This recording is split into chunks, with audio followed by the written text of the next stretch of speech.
টানা বৃষ্টির পর ফেনীর বন্যা পরিস্থিতি কিছুটা উন্নতি হয়েছে।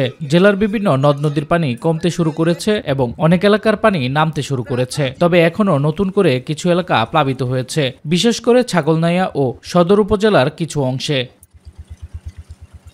পরশুরামের ১২টি ও ফুলগাজী উপজেলার ৮টি সহ বন্যা নিয়ন্ত্রণ বাঁধের মোট ২০টি স্থানে ভাঙন দেখা গেছে। তাদের মধ্যে মুহুরী নদীর ১০টি, কুহা নদীর ৬টি ও সিলোনিয়া নদীর ৪টি অংশে ভাঙনে অন্তত ৩৫টি গ্রাম প্লাবিত হয়েছে। এই বন্যার কারণে বহু মানুষের ক্ষতি হয়েছে। আমরা এখন চাই টেকসই বাঁধ প্রতিবার যেন এমন না হয়। বাঁধের ভাঙনের স্থানে নদীর তীব্র স্রোতে পানি ঢুকছে। গেল বছরের বন্যার মতো এবারও বিদ্যুৎ ও মোবাইল নেটওয়ার্ক নিয়ে ভুগতে হচ্ছে অনেককেই। আশ্রয় কেন্দ্রে বিশুদ্ধ পানি ও বিদ্যুৎ নেই। শুকনো খাবার ও নিরাপদ পানি সংকটে আরো বেশি দুর্ভোগ পোহাতে হচ্ছে।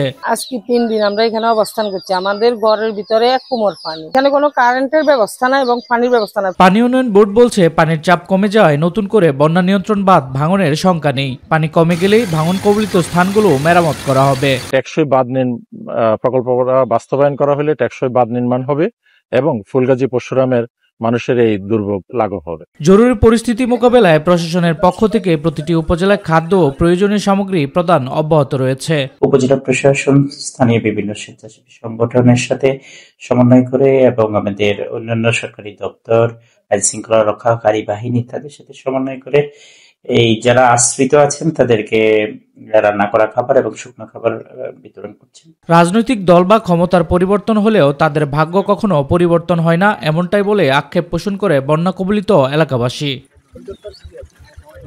শামস তাবরেজ উচ্ছ্বাস, মাই টিভি নিউজ ডেস্ক।